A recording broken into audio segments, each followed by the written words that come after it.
አዲያ መስቀሉ ላይ እግሩ አልቆመም ወይ? ከ6 ሰዓት እስከ 9 ሰዓት በምድር ላይ ሁሉ ጨለማ ሆነ፣ በመስቀል ከፍ አድርገው በ9 ክንድ መስቀል ሰቀሉት የሚል እኮ መጽሐፍ ቅዱስ ነው። ስለዘቆመ እግር ዚና አለ። የጌታ እግር ለቆመበት ሰግዳለሁ አለ። እግሩ ለቆመበት የሚሰገድ ከሆነ በመስቀሉ ላይ ቆሟል። ዳግማይ ሱራፌል የተባለ እኮ መስቀሉ ነው። እመቤታችን ቅድስት ድንግል ማርያም ሱራፌልና ኪሩቤል የሚሸከሙትን እርሷ ተሸከመችው። ድንግል የጸነሰችውን መስቀሉ በቀራንዮ ተሸከመው።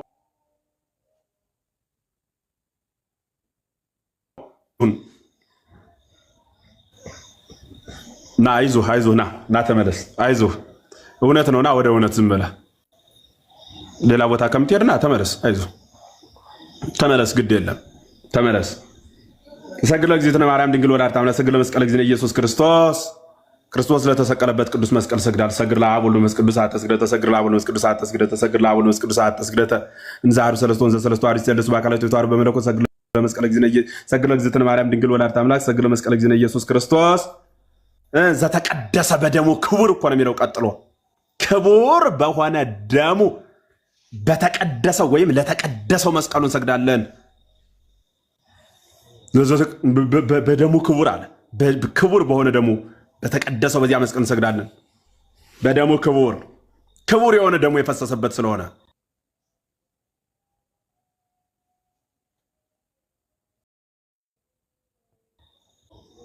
ከዚያ እንዲያያለ ይቀጥላል። መስቀል ኃይልነ መስቀል ጽነ መስቀል ቤዛነ መስቀል መድኃኒተ ነፍስነ አለ። መስቀል ኃይላችን ነው። መስቀል መድኃኒት ኃይል ማለት መመኪያችን ነው። ዲያብሎስ የሞተበትን ይፈራዋል። በመስቀሉ የሞተ ክርስቶስ አይደለም። ልብ ብለው ቁም፣ አዳምጥ በደንብ ሁላችሁ የልብ ጆሮአችሁን ክፈቱና ስሙ። በመስቀሉ የሞተው ክርስቶስ አይደለም፣ ዲያብሎስ ነው። ክርስቶስ በፈቃዱ ነፍሱን ከስጋው ለይቷል፣ ግን አዋህዶ አስነስቶታል። አላያችሁትም? አረብን ብቻ አትመልከቱ፣ ትንሣኤም ተመልከቱ። እሑድ ስትሄዱ ተነስቷል ክርስቶስ። ለዘላለሙ ምጉት ያደረገው ዲያብሎስን ነው። በሞቱ ለሞት ደምሰሶ የተባለ በሞቱ ሞትን የገደለው መኑቱ ለቢሶ ስጋ ዘሞአኒ ስጋን ለብሶ ድል ያደረገኝ ማን ነው? ለቢሶ ስጋ ዘሞአኒ ስጋን ለብሶ ድል ያደረገኝ ማን ነው? መኑቱ እያለ ዲያብሎስ የጮኸበት የለፈለፈበት የተገረፈበት ሰው የተቀጣበትን አዳራሽ ሲያየው ልቡ እንደሚደነግጥ ዲያብሎስ የተቀጣበትን መስቀል እያየ ስለሚደነግጥ አርማችን መመኪያችን ያ መስቀል ነው። መስቀል ኃይልና ያለ ኃይላችን ነው አለ። መስቀል ጽንና ያለ ጽን ማለት መጠጊያ ጸዋን ማለት ነው። መጠጊያችን ነው መስቀል ጽንና። መስቀል ቤዛን አለ ቤዛችን ነው አለ። ቤዛ ማለት ምን ማለት ነው? ቤዛ ማለት ምን ማለት ነው? ዕፀ መስቀሉ ክርስቶስን ለመሸከም ለኛ ቤዛ ሆኗል። ያለ ዕድሜው ተቆርጦ የቆመ እንጨት ስለሆነ ቤዛ ነው ለኛ።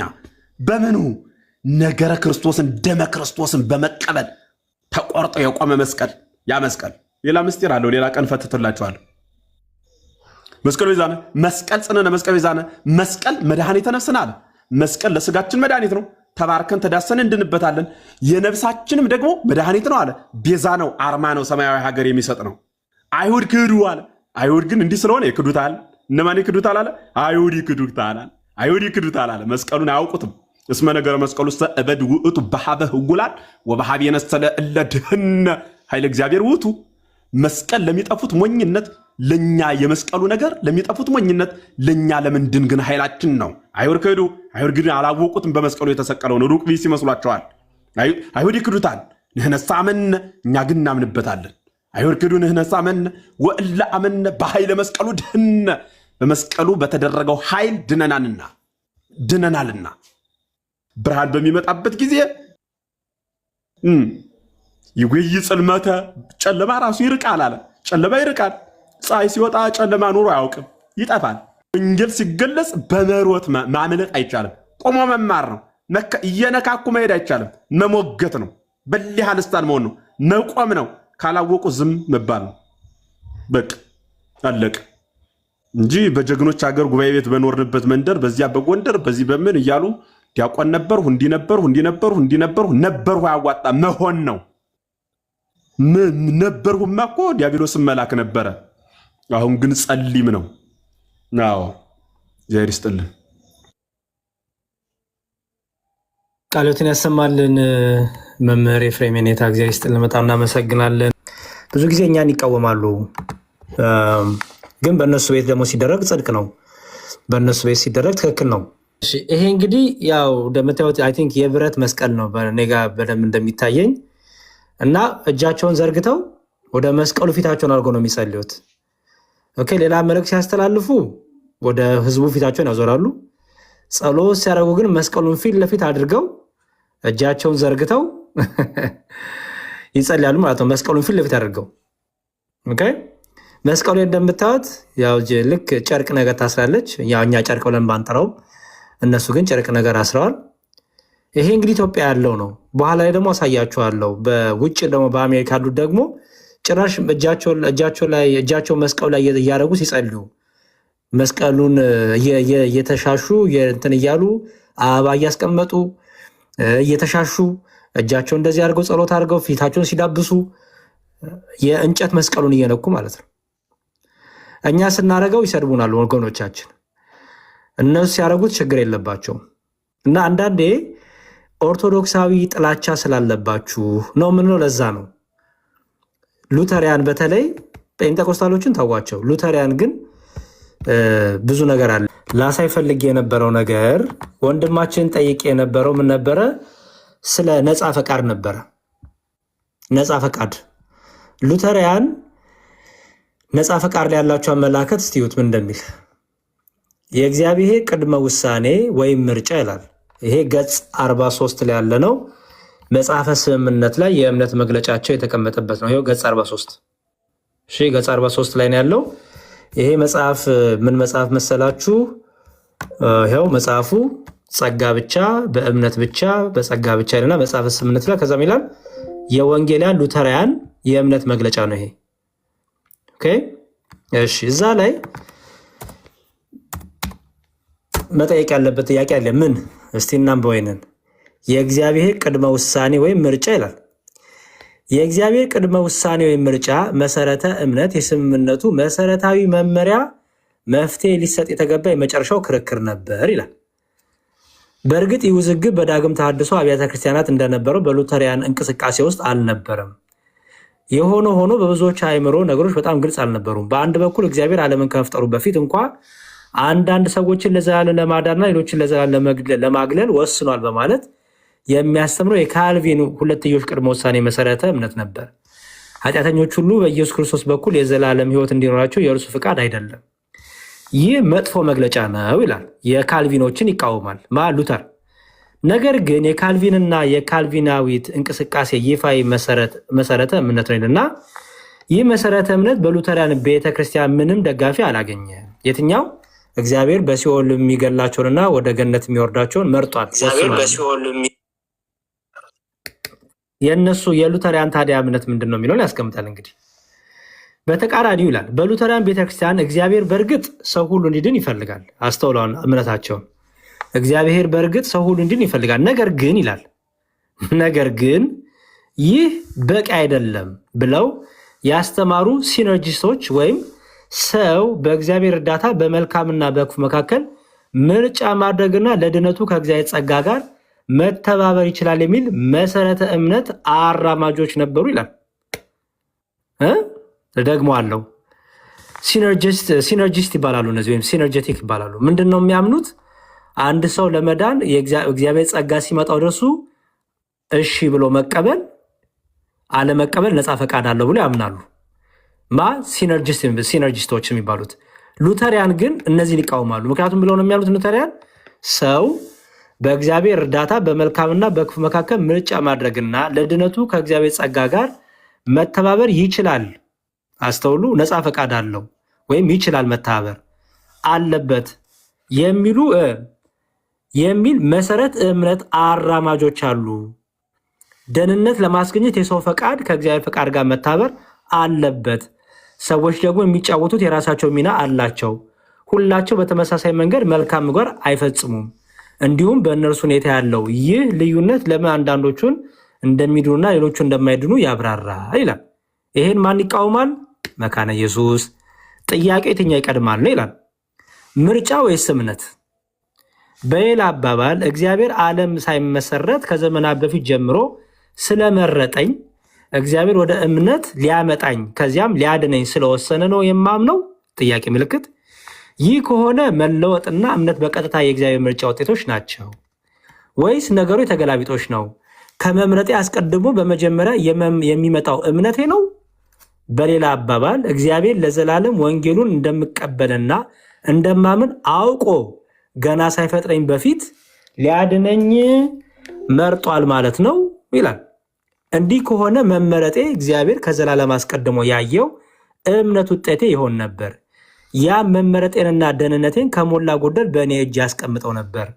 ይህም ማለት እነርሱ በአጠቃላይ በጸጋ የሆኑና በነፃ የተሰጡ አይደሉም ማለት ይሆን ነበር። በሌላ በኩል ካልቪን ደግሞ እንዲህ ይላል። የካልቪንን ደግሞ አስቀመጡና በሺ ሲነርጂዝም ሰው በእግዚአብሔር እርዳታ መልካሙና በክፉ መካከል ምርጫ ማድረግና ለድነቱ ከእግዚአብሔር ጸጋ ጋር መታበር ይችላል የሚል መሰረተ እምነት ከዚህ ፈጽሞ የተለየ ነገር ይገልጻል። እግዚአብሔር ሰዎቹን ለማዳን ይፈልጋል፣ ነገር ግን ሁሉም ሰዎች የማይድኑት ጸጋ ብቻውን በቂ ስላልሆነ ነው ብሎ ያስተምራል። ሰው ወንጌልን ለመቀበል አንድ ነገር ማድረግ አለበት። እግዚአብሔር ወንጌልን በደስታ እንደሚቀበሉትና እንደሚያኑት አስቀድሞ ያወቃቸውን መረጠ። ይህም ንጉሥ ዳዊት ሲድን በተቃራኒ ንጉሥ ሳኦል ያልዳነበት፣ ጴጥሮስ ኃጢአቱን ተናዞ ሲድን በተቃራኒ ይሁዳ ያልተናዘዘበት የተፈረደበት ምክንያት ሆነ ይናገራል። የውዝግቡ መጀመሪያ ሉተሪያን ሪፎርምድ ወይም ዳግም ታድሰው ጎን ለጎን ይኖሩበት በነበረው ምናምንና የሉተሪያንን እምነት በዚህ መልኩ ያስቀምጠዋል። ምን ይላል? እሺ እንዲህ ይላል። የእግዚአብሔር ምርጫ ነፃና ፈጽሞ ለሰው የማይገባ ነው። ለዚህ ምርጫ ከዘላለም በእግዚአብሔር ለተወሰነው ለዚህ ውሳኔ ምስጋና ይግባው። ሰዎች ወደ እምነት መጥተዋል፣ ተለውጠዋል፣ ጸድቀዋል። ደግሞ እስኪሞቱና ወደ ዘላለም እስኪገቡ ድረስ በእምነት ተጠብቋል። እነርሱን ለማዳን በሕይወታቸው ዘመን እግዚአብሔር ያደረገው ሁሉ አስቀድሞ የመወሰናቸው ውጤት ነው። ኃጢአተኞች የሚድኑት በጸጋ ብቻ ነው። ደግሞም እግዚአብሔር ሁሉ እንዲድኑ ይፈልጋል። ሆኖም ግን ሁሉም ሰዎች ለዘላለም ሕይወት አልተጠሩም። እነዚህ ሁለት አባባሎች የሚቃረኑ ይመስላሉ። በእርግጥ ድነት በጸጋ ብቻ ከሆነ ይህ ጸጋ ደግሞ ለሰዎች ሁሉ የቀረበ ሁሉን አቀፍ ከሆነ ለምን ሁሉም አይድኑም ለሚለው ጥያቄ መልስ የለም። በመጨረሻም እግዚአብሔር ሁሉ ለማዳን ከፈለገ ለምን ሁሉንም ለዘላለም ሕይወት አልመረጠም? ይህ የስምምነቱ መሰረታዊ መመሪያ ሊፈታ ያሳሰበው ሚስጥር ነው ይላል። ከስምምነቱ መሰረታዊ መመሪያ ጥቂት ገላጭ አረፍተ ነገሮች እንሆ ይላል። አሁን ስሙ። አስቀድሞ መወሰን ወይም ዘላለማዊ ምርጫ የድነታቸው ምክንያት ሆኖ የሚመጣው ቅንነት ወዳላቸውና ወደ ተወለዱ የእግዚአብሔር ልጆች ነው። ይህ ቅድመ ውሳኔ በእግዚአብሔር ሚስጢር ምክር የሚመረመር አይደለም፣ ነገር ግን በተገለጠበት በእግዚአብሔር ቃል የሚሹት ነው። ይህ ማለት የእግዚአብሔር ምርጫ ክርስቶስን የሚያውጀው ወንጌል አካል ነው ማለት ነው። ክርስቶስ ኃጢአተኞችን ሁሉ ወደ ራሱ ያጠራል፣ ሊያሳርፋቸው ተስፋ ይሰጣቸዋል። እንዲሁም ሰዎች ሁሉ ወደ እርሱ እንዲመጡና ረድኤት ለማግኘት ራሳቸው እንዲያቀሩ አጥብቆ ይፈቅዳል። ቅድመ ውሳኔ በተመለከተ እውነተኛው ነገር ስለ ክርስቶስ በሚናገረው በቅዱስ ወንጌል ብቻ መማር ያስፈልጋል። የቅድመ ውሳኔ መሰረት እምነት ለመጽናናታችን እንጂ የምናለሳልሰው ሚስጥር እንዳይኖረንና ማብራሪያ ለመስጠት እንድንሞክር አልተገለጠም። ስለዚህም ነገር በግምት መናገር የእኛ ኃላፊነት አይደለም።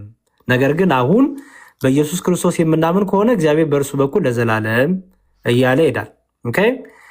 አሁን እንግዲህ በጣም ረጅም ነው። ስለዚህ በማርቲን ሉተር ወይም በሉተሪያን ወይም በነመካነ ኢየሱስ አንድ ሰው በነፃ ፈቃዱ ተባብሮ የእግዚአብሔር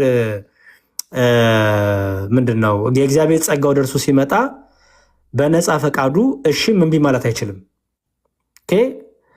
እሺም እምቢ ማለት አይችልም፣ ነፃ ፈቃድ የለውም ብለው ነው የሚያስተምሩት። እና እነዚህ ናቸው እንግዲህ መጥተው ድንግል ማርያም በዚህ ወጥታ በዚህ ገብታ፣ መስቀሉ በዚህ ወጥቶ በዚህ ገብቶ የሚሉት ማለት ነው።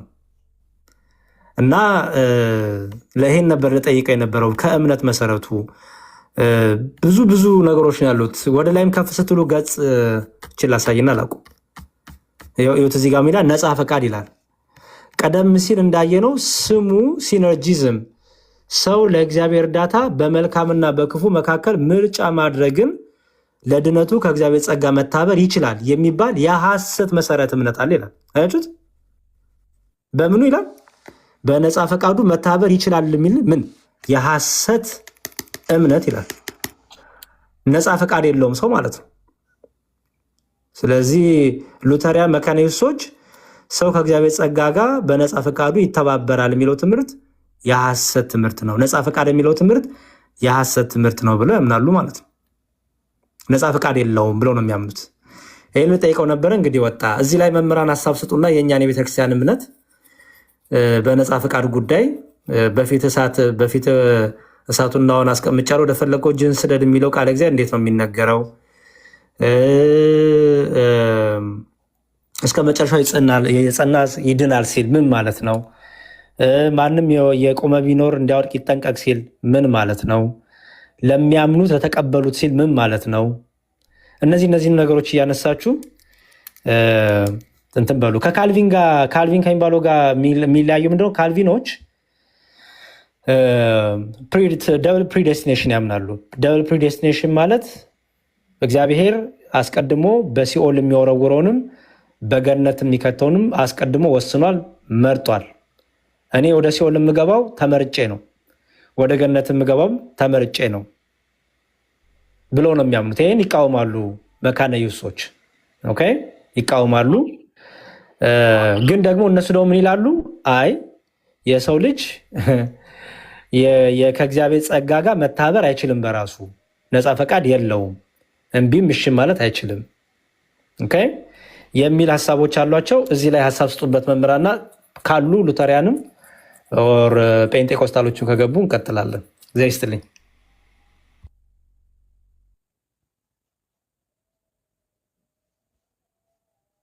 ኤፍሬም ወይ መምህር ተመስገን፣ ሌሎቻችሁም ሀሳብ ስጡ። አለሁ እኔ የሚሰሙናል ገሮም እዚያው ትንሽ እንቅስቃሴ ስላለ ነው ድምፅ ዘግዘግ ሊል ይችላል፣ እዚያው ሰፈር ለሰፈር ገሮም። ስለዚህ የተነሱ ሀሳቦች ምንድናቸው? በኢትዮጵያ ኦርቶዶክስ ተዋሕዶ ቤተክርስቲያን ነፃ ፈቃድን በተመለከተ እንዴት ታስተምራለች? ነፃ ፈቃድ አለ ብላ ታስተምራለች ነው ባጭሩ። በርካታ መረጃዎችን ይዛ አንደኛ ቅድም ዲያቆን መዝሙረ ሲል እንደነበረው ሰምታችሁ ከሆነ እስከ ዘጸና ደዲሃ ይበል ፍሬሃ እስከ መጨረሻው ድረስ የሚጸና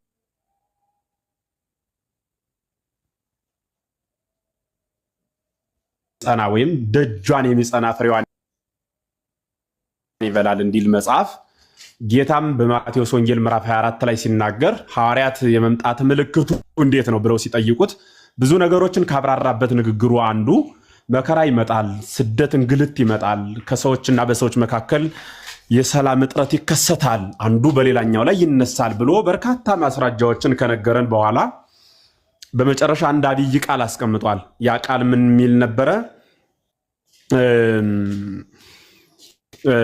በጣም እስከ መጨረሻው የሚጸና ወዘአዝለፈ ትዕግስቷ ውእቱ ይድህን ይላል። በአማርኛ ምን ማለት ነው? እስከ መጨረሻው ትዕግስቱን ያዘወተረ ፈጽሞ የጸና እርሱ ይድናል ተብሎ ተነግሯል እንጂ አስቀድሜ የመረጥሁት ይድናል ያልመረጥሁት ግን ደግሞ ይጠፋል ብሎ ጌታ አልተናገረም። ለምን ካላችሁኝ ሸክላ በሰሪው እጅ ውስጥ ነው ያለው።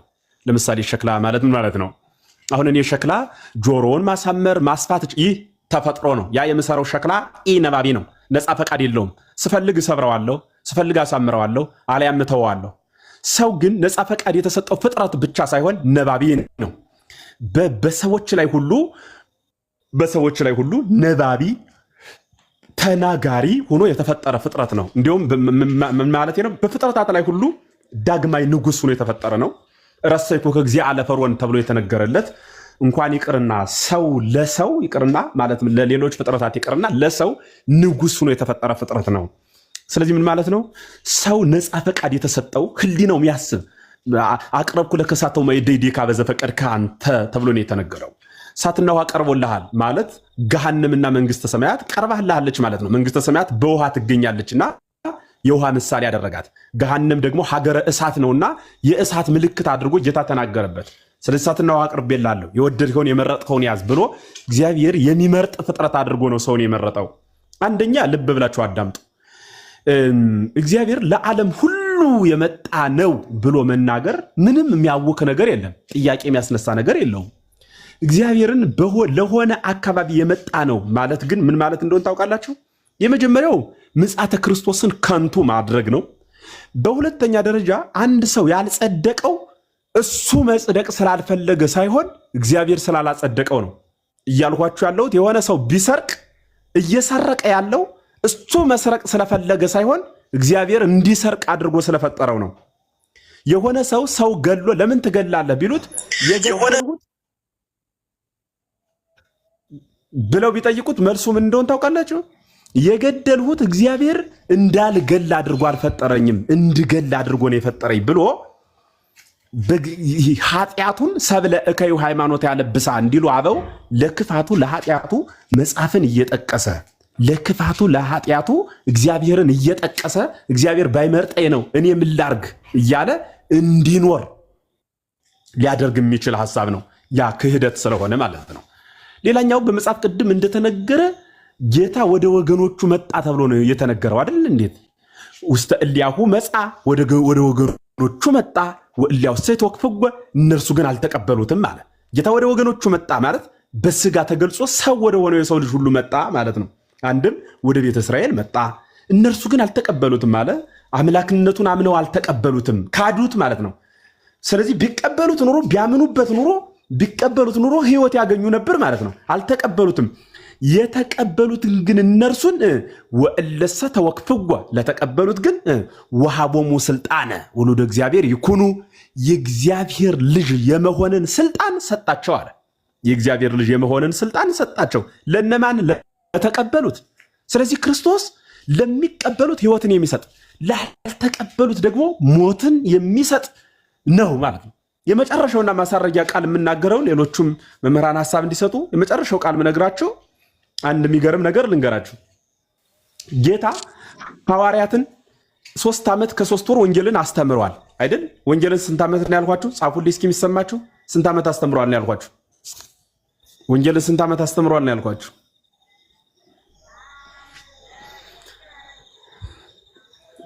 እየሰማችሁ ነው? መድረኩ ይሻላል እኮ አይን ባይን እየተያየን፣ ይሄኛው ትንሽ ብቻችን ሁሉ እንዳያስወራን እንፈራዋለን። እስኪ ግሩም 3 ዓመት በጣም አዎ 3 ዓመት ከ3 ወር ወንጌልን ካስተማረ በኋላ ምን ያላቸው? ማቴዎስ ወንጌል ምዕራፍ 28 ቁጥር 19 እና 20 ምንድን ነው ያላቸው? ሁሩ ወመሃሩ።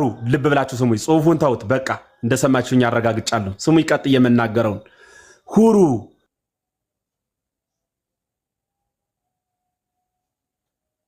ወመሃሩ ውስተ ኩሉ አጽናፈ ዓለም ወስብኩ ወንጌለ ለኩሉ ፍጥረት አላቸው። ሂዱ አለ፣ በዓለም ሁሉ ሂዱ፣ ወንጌልን ለፍጥረታት ሁሉ አስተምሩ አለ። ለማን ነው ያለ? ለተመረጡት ነው ያለ? ለፍጥረታት ነው ያለ? በሉ በሞት ይህን ጻፉልኝ። ለፍጥረታት ነው ያለ? ለተመረጡት ነው ያለ? ሂዱ አለ፣ ወንጌልን ለዓለም ሁሉ አስተምሩ አለ ጌታ። ለምንድን ነው የተመረጡት? ለተመረጡት አስተምሩ ያላላቸው ለምንድን ነው? ኢትዮጵያውያን መርጫቸዋለሁ፣ እነሱን አስተምሯቸው። አውስትራሊያ አካባቢ የተወሰነ አውሮፓ፣ ሰሜን አሜሪካ፣ ደቡብ አሜሪካ፣ አፍሪካ፣ እዚህ እንትን አካባቢ አንታርክቲካ ብሏል ጌታ ብሏል ወይ? ለመረጣቸው የሆነ ማርክ የምናደርገው አለ አይደል? በኮምፒውተር የምንፈልገውን ነገር የምናሰምርበት ልክ እንደዚያ ያሰመረባቸውን ሀገራት የመረጣቸውን እነገሌ አካባቢ ብሎ ተናግሯል ወይ ጌታ? ምን ብሎ ነው የተናገረ? ለኩሉ ፍጥረት አለ። ለኩሉ ፍጥረት የሚባለው በነገራችን ላይ ረዲዮ በእግዚአብሔር መልሱልኝ። ለኩሉ ፍጥረት የሚባለው ሰውን ያስቀራል፣ ይለያል። እናንተን አይመለከታችሁም አልተመረጣችሁም ተብሎ ያስቀራል። ለኩሉ ፍጥረት የሚለው ቃል ያስቀራል። ለኩሉ ፍጥረት የሚለው ቃል ያስቀራል ወይ? አውሮፓዊውን ያስቀራል? ማንን ነው የሚያስቀር? እስኪ እነገሌን አያካትትም ብላችሁ ታምናላችሁ? ግብፃዊውን ያስቀራል? ኤርትራዊውን፣ ኬንያዊውን ያስቀራል? ዩጋንዳ ያለውን ያስቀራል? የትኛውን ሀገር ነው የሚያስቀረው? ለኩሉ ፍጥረት ሂዱና ወንጌልን አስተምሯል። ቃላችሁን የተቀበሏችሁ ጥሩ፣ ያልተቀበሏችሁ ግን ካሉ ወንግፉ ጸበለ እገሪክሙ የእግራችሁን ቲባ አራግፉና ትታችሁ ሂዱ ብሎ ተናገረ። ታዲያ ጌታ እንዲህ ብሎ እየተናገረ አይደለም። ወንጌልም የተዘጋጀው ክርስቶስም የመጣው ለፍጥረት ሁሉ ሳይሆን ለተመረጡት ነው ማለት የክርስቶስን ድህነት ማሳነስ ነው። በነገራችን ላይ ጥያቄ ልጠይቃችሁ፣ ሁላችሁ አዳምጦ እዚህ ያላችሁ 340 ሰው፣ ፀሐይ የምትወጣው ለነማን ነው? ለስንት ሰዎች ነው? ፀሐይ ነው እግዚአብሔር የፈጠራት? ፀሐይን የፈጠራት እግዚአብሔር ለስንት ሰዎች ነው? ወይም ለስንት ሀገር ነው ፀሐይን የፈጠረው? ፀሐይን የፈጠረ ለስንት ሀገር ነው እግዚአብሔር? ምናልባት የፀሐይ መለያየት ሊኖር ይችላል። የሆነ ሰፈር ላይ 3 ወር 2 ወር ሊበራ፣ የሆነ ወቅት ላይ ጨለማ ሊሆን፣ የሆነ ወቅት ብርሃን ሊሆን ይችላል። እንዲያ ሊከሰት ይችላል። ግን ፀሐይን እግዚአብሔር የፈጠረ ለማን? ፍጥረትን ፈጥሮ አንዲትን ፀሐይ ለዓለም ሁሉ እንድታበራ ካደረጋት ቀራንዮ ላይ የወጣው ፀሐይ ባህሪ የሆነው በባህሪው ፀሐይ የሆነው የምትጠልቀውን ፀሐይ ዓለምን ሁሉ እንድታበራ ካዘዛት የምትጠልቀውን ፀሐይ የፈጠራትን ፀሐይ በዓለም ሁሉ ብሩህ እንድትሆን ካዘዛት ምን ብዬ ልተርጉምላችሁ? አንዲትን ፀሐይ አድቦልቡሎ ፈጥሮ ከባህሪው ከአምላክነቱ ከምኑ የማትደርስ ተራ ፍጡር የማትናገር ግዑዝ አንዲትን ፀሐይ ለዓለም ሁሉ እንድታበራ ካደረጋት አንዱ ፀሐይ ሕይወት ኢየሱስ ክርስቶስ ቀራንዮ ላይ ተሰቅሎ ለዓለም አላበራም ለሆነ ሰፈር ነው ብሎ መናገር ግን ይህ ሞኝነት አይደለም? ሞኝነት አይደለም ብላችሁ ታምናላችሁ? ይሄ በጣም ሞኝነት ነው። በቤተ ክርስቲያናችን አስተምህሮ እግዚአብሔር ለሰው ልጆች ነፃ ፈቃድን ሰጥቷል። አዳምንስ እንዴ አልሰማችሁም እንዴ? መጽሐፍ ቅዱስ ለእንዴት ነው ገልብጠው የሚረዱት? አንድ ጥቅስ ልጨምርላችሁ።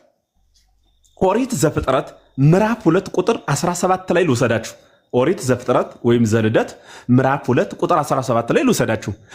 እግዚአብሔር አዳምና ሔዋንን ከፈጠረ በኋላ ማለት አዳምን ከፈጠረው በኋላ ወይቤሎ እግዚአብሔር ለአዳም እምኩሉ ዕፅ ዘሃሎ ውስተ ገነት ብላ ወምጽእሰ ዘታሌቡ ሰናይ ወእኩየ ይትብላ እምኔሁ እስመ በዕለት ትበል ሞተ ትመውት አለው። ምን ማለት ነው በአማርኛ? እግዚአብሔር አዳምን ፈጥሮ በገነት ያለውን እንጨት ሁሉ ብላ አለና ወምጽእሰ ዘታሌቡ ሰናይ ወእኩየ ይትብላ እምኔሁ እስመ በዕለት ትበል ሞተ ትመውት አለው። ይህችን ዕፅ ግን እንዳትበላ ብትበላ የሞት ሞት ትሞታለህ አለው። ምን ማለት ነው? እንዳይበላ አድርጎ ዝም ብሎ ዘግቶ ይፈጥረው? የተዘጋ ፍጥረት ቢሆን ኑሮ ለሞት ወይ ለድነት ብቻ የተፈጠረ ቢሆን ኑሮ አትብላ ካለው ብትበላ ትሞታለህ የሚል ምርጫ ይሰጠው ነበር። አዳም እኮ ምርጫ ነው የተሰጠው። ምርጫ አይደለም ነው? ንገሩኝ። መብላትም አለመብላትም ትችላለህ። ብትበላ ትሞታለህ፣ መብላት ግን ትችላለህ። ከበላ ግን ትሞታለህ። እንዳትበላ አላለውም ብሎታል። እችን መልስ የሚመልስልኝ ማን? ነፃ ፈቃድ ነው የሰጠው ወይስ ደግሞ ከልክሎ በቃ እችን እንጨት እንዳትበላት እችን እንጨት እንዳትበላት ብቻ ነው ያለ ነው? ብትበላ ትሞታለህ ብሎታል። ቆዩ። ነፃ ፈቃድ ነው አይደለም? መብላት ትችላለህ ግን ትሞታለህ። እንዳትበላት ካልበላህ ደግሞ ትኖራለህ አለው። ይሄ ነፃ ፈቃድ ነው አይደለም? ምርጫ አይደለም? ብላ አለመብላትም ደግሞ ትችላለህ። ከበላህ ግን ትሞታለህ። ቢበላ የሚመጣበትን ሞት፣ ባይበላ የሚያገኘውን ህይወት ነግሮ እኮ ነው የፈጠረው። ገና ሲፈጥረው አዳምም እንጨቷን በላ፣ ሲበላም የሞት ሞትን ሞተ። ይህ ነፃ ፈቃድ አይደለም?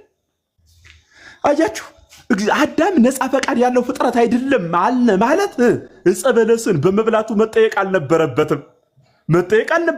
ከገነት መሰደድ አልነበረበትም። ለምን ካላችሁኝ ዕፀ በለስን የበላ እግዚአብሔር ዕፀ በለስን እንዲበላ አድርጎ ፈጥሮት ነው እንጂ አዳም ዕፀ በለስን መብላት ስለፈለገ አይደለም። እንደነሱ አስተምሮ ማለት ነው። ስለዚህ የክርስቶስ ሞት ለአዳም ብዬ መጣሁልህ ማለቱ ስህተት ነው። ለምን ካላችሁኝ እንዳይበላ አድርጎ እንዲበላ አድርጎ የፈጠረው እሱ ስለሆነ ክርስቶስ መጦ መሞቱ ለአዳም መጣሁልህ ማለቱ ከንቱ ክሳራ ነው። ከንቱ ክሳራ። ምን ብለህ ነው ለእኔ የመጣህልኝ? እንድበላ አድርገህ ፈጥረህ እኮ ነው ብሎ አዳም ሊመልስለት ነው። ለአንተ መጣሁልህ ሲለው ድነተ ክርስቶስን ምጽአተ ክርስቶስን ከንቱ የሚያደርግ የወደቀ ርካሽ አስተምህሮ ነው። የረከሰ ክርስቶስ ለዓለም ሁሉ ነው የወጣው ወንድሜ፣ ለዓለም ሁሉ። አለመመልከት ግን የሚችሉ ሰዎች አሉ። ለምሳሌ ፀሐይ ይወጣል አይደል? ፀሐይ ይወጣል አይደል? አሁን ፀሐይ በሚወጣበት ጊዜ አንድ ሰው እግሩን ቢሰበር አይኑን ቢታመም አይኑን ከታመመ ፀሐይን አያያትም። እግሩ ከተሰበረ ፀሐይን ወጦ አይሞቃትም። እግሩ ተሰብሮ ፀሐይን ወጦ ስላልሞቃት አይኑን ታሞ ፀሐይን ስላላያት ፀሐይ የለችም ይባላል። መልሱልኝ በሞቴ። እግሩ ተሰብሮ ውጭ መውጣት ስላልቻለ አይኑን ታሞ ፀሐይን ስላላያት አይ በቃ ፀሐይ የለችም ይባላል። ለዚህ ሰውዬ ተብሎ ይባላል። በሞቴ መልሱልኝ ይባላል ወይ? አይባልም። አላያትም እንጂ ፀሐይ አለች። አላያትም እንጂ ፀሐይ አበላለች። ተሰብሮ አልሞቃትም እንጂ ፀሐይ ወጣለች። አየህ፣ ክርስቶስንም ዲያብሎስ አሰናክሎት ሰብሮት ክርስቶስን ያልተመለከተ አካል ይኖራል እንጂ ክርስቶስማ ወጧል ነው የምልህ። ቀራንዮ ላይ የዛሬ 2000 ዓመት ውጣና ሙቀው። አልተመረጥኩም እያልክ ዝም ብለህ ለክፋት ኃጢአት ጥቅስ እየጠቀስክ አትቀመጥ። ውጣ፣ ቁም፣ ክርስቶስን ተመልከተው፣ ሂድ ወደ ቀራንዮ። ወንጌል ይስተበክ ለዓለም ሁሉ ተብሎ ለዓለም ሁሉ ነው ክርስቶስ የወጣው። ለሰፈር ጠመዘህ እንደ ዘመኑ ፖለቲካ የክርስቶስን ድህነት በዓለም ላይ ያደረገውን አስተምህሮ በዓለም ላይ ያደረገውን ዘላለማዊ ስግው የሆነውን የክርስቶስን ድህነት ቀራንዮ ላይ የተቆረሰውን ቅዱስ ሥጋና ክቡር ደም እንደ ደካማ እንደ ድሃ ሰርግ። የድሃ ሰርግ ታውቃላችሁ? የድሃ ሰርግ ለተጠሩት ብቻ ነው ግብዣው። ላልተጠራ ሰው አይካተትም። አንድ ሂሳብ ተሰርቶ ነው ሰው የሚጠራ። አንድ በሬ ባርድ ስንት ሰው ይጠራልኛል? 30 ሰው 40 ሰው ይበቃኛል ወይ ሙሽራው ምናምን ተብሎ ሂሳብ ተሰርቶ ነው። ከተጠራ ውጭ አንደኛ ያልተጠራው ሰው እንዳይመጣ ይደረጋል። ሁለተኛ አልፎ ለመሄድ ለቄስ ተማሪም ትራፊ ነው የሚሰጠው ከሂሳቡ ውስጥ ስላልተካተቱ ማለት ነው። ክርስቶስ የደካማ ሰው ሰርግ አይደለም። ለተመረጡት ብቻ የሚሆን ፍሪዳ አይደለም። ለዓለም ሁሉ የሆነ የተትረፈረፈ ዓለም በልቶ የማይጨርሰው ዘላለማዊ ፍሪዳ የቀራንዮ በግ ስንዱ እመቤት የሆነችው ቤተክርስቲያን የደገሰችው ቢበላ የማያልቀው ወልደ እግዚአብሔር ኢየሱስ ክርስቶስ የቀራንዮ በግ ስለ ሁላችን ቤዛ የሆነው በአዳም ምክንያት ኃጢአት ያልደረሰበት ሰው አለ? በአዳም ምክንያት አብርሃም ነው፣ ይስሐቅ፣ ያዕቆብ፣ ዲቦራ፣ አስቴር፣ ራሔል፣ ልያ። ማን ነው በአዳም ምክንያት በደል ያልደረሰበት? በአዳም ምክንያት ሁሉ ሰው ከተበደለ በክርስቶስ ምክንያት ሁሉ ሰው ድኗል አትልም? የተፈጠረው አዳም በኃጢአቱ ሁላችን ከጎዳን የፈጠረው ክርስቶስ በጽድቁ ሁላችን አላጸደቀንም ትላለህን? ትላለህ? እንደዚያ ፍጡሩ አዳም እንኳን በአቅሙ እሱ በረጫት ኃጢአት ሰው ሁሉ ኃጢአተኛ ከሆነ ፈጣሪ ክርስቶስ በረጫው ደም ሰው ሁሉ ጻድቅ አይሆንምን? ስለዚህማ ጻድቅ ዘባማን በለው ክርስቶስን። ጻድቅ ዘባማን ባኤል ዘአልቦ ንዴት፣ ድህነት የሌለበት ሀብታም፣ ሐሰት የሌለበት ጻድቅ እርሱ ክርስቶስ ነው። አዳም ገነት ላይ የረጫት ያቺ የኃጢአት ደም አንተን፣ እኔን፣ አብርሃምን፣ ይስሐቅን ሁሉን የረጨች ከሆነች ክርስቶስ ቀራንዮ ላይ የረጨው ደም አንተ ዓለምን ነው የሚያድነው። ምልህ እኮ ለእንስሳትም አልተሰጣቸውም እንጂ ለእነሱም የሚተርፍ ነው ምልህ። ለፍጥረት ሁሉ ከዚህ በላይ በእጥፍ ብንጨመር ለዚያ የተሰጠ ነው። ወጦ መሞቅ ግን የኛ ድርሻ ነው። ስላልተመረጡ ነው እያሉ ማማኘት ግን ሰብ ለእከዩ ሃይማኖት ያለብሳ እንዲል መጽሐፍ ለክፋታችን የምንጠቅሰው እንጂ መጽሐፍ ቅዱሳዊ አስተምህሮ አይደለም። ያስተማረ የመከረ ይገሰጻል። ስሙ ይክበር።